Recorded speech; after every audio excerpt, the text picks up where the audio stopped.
sommes en présence ce soir d'experts africains et européens pour approfondir le débat sur les liens entre développement et culture. Mais d'abord, Majesté, nous écoutons votre introduction à cette soirée, s'il vous plaît.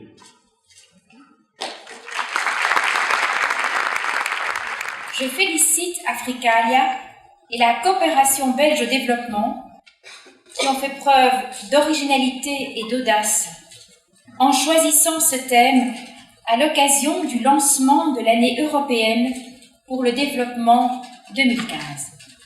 Kunst en muziek brengen mensen op harmonieuze wijze bijeen. Ze kunnen zelfs een rol spelen in conflictpreventie en verzoening. Cultuur is een krachtig wapen tegen onwetendheid en daarom ook een wapen tegen iedere vorm van geweld en discriminatie en tegen sociale ongelijkheid.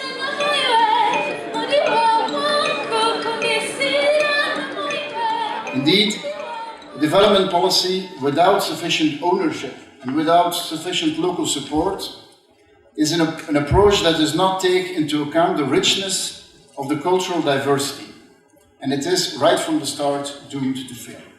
All the more, cultural diversity and interculturalism constitute the cornerstone of development. Therefore, development policy that is fit for purpose, per definition, needs to be sufficiently culturally blended.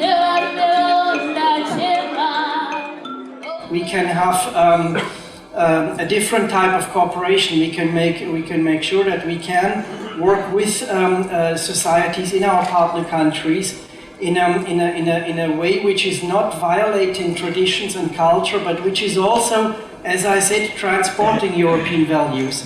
La culture est un facteur, est un moteur de développement, mais c'est aussi une précondition du développement. Sans culture, sans une vision culturelle, sans même le respect des identités culturelles, et toujours dans le contexte du respect des droits humains, on ne peut pas avoir vraiment de développement dans le monde. Mais pas seulement dans les pays en développement, mais aussi dans les pays développés.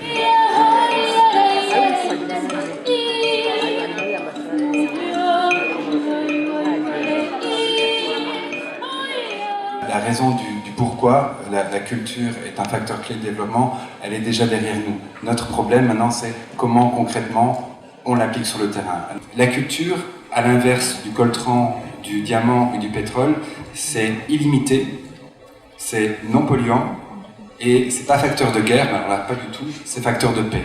Alors que quand vous avez du diamant, du coltan et du pétrole dans un pays africain, vous pouvez dire que vous avez des dégâts humains et des dégâts aussi au niveau écologique. La culture, c'est tout à fait le contraire. La mission d'Africalia, justement, c'est d'aider à renforcer ce qu'on appelle la décentralisation culturelle, donc promouvoir l'accès à la culture aux gens qui ne sont pas dans les centres urbains.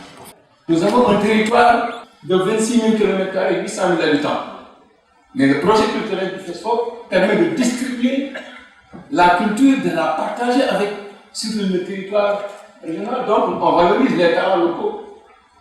On le met en avant, ces talents locaux, parce qu'ils doivent s'assurer et s'assumer et participer au développement. Effectivement, le Mali est très riche en un patrimoine culturel, mais il est un devoir de reconnaître que nous faisons face à un problème de fond, de promotion, de valorisation de ce patrimoine culturel. Nous sommes riches, mais qu'est-ce que nous en faisons? Si les gens qui font du théâtre ont besoin d'un espace pour faire des performances, ça c'est le pouvoir public qui doit le faire. Il y a des artistes africains qui ne circulent pas en Afrique parce qu'il n'y a pas de financement à mobilité des artistes. C'est le pouvoir public qui doit le faire. Nous voulons inviter les artistes européens à venir en Afrique aussi parce qu'ils nous invitent à venir en Europe. Eux, ils ont des soutiens, nous n'avons pas d'argent pour le faire. En Afrique, on a raté la révolution industrielle et on peut rattraper le train du développement par les industries créatives. On a du patrimoine, il faut du mode opératoire pour pouvoir le vendre.